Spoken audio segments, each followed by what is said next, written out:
તરફના વાડીનાથ ધામ ખાતે ગુજરાતના બીજા નંબરના સૌથી મોટા શિવ મંદિરનો પ્રાણ પ્રતિષ્ઠા મહોત્સવ ચાલી રહ્યો છે। ત્યારે આ દરમિયાન વિવિધ કાર્યક્રમો પણ યોજાઈ રહ્યા છે। તરફવાડીનાથ ધામના ભવ્ય ઇતિહાસથી લઈને જ્યારે ભવ્ય મંદિરના નિર્માણ બાદ તેની પ્રતિષ્ઠા થઈ રહી છે, ત્યારે રબારી સમાજની ગુરુગાદી ગણાતા આ ધામમાં રોજિંદા લાખો ભક્તો દર્શનાર્થે ઉમટી પડ્યા છે।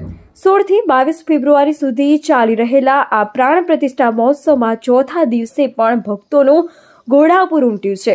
લોકો ઠેર ઠેરથી દર્શન માટે આવી રહ્યા છે। ત્યારે ભક્તોનું દર્શન કરીને એક જ સૂર જોવા મળે છે કે દર્શન કરીને ધન્ય થઈ ગયા। અહીં સ્વર્ગ જેવી નગરી બનાવી રહી છે અને તેના દર્શનથી તેઓ ખૂબ ધન્યતા અનુભવી રહ્યા છે।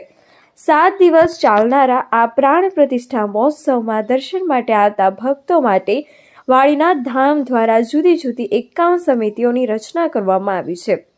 ભક્તોને અવગણ ન પડે તેના માટે હજારોની સંખ્યામાં સ્વયંસેવકો ખડેપગે 24 કલાક સેવા કરી રહ્યા છે।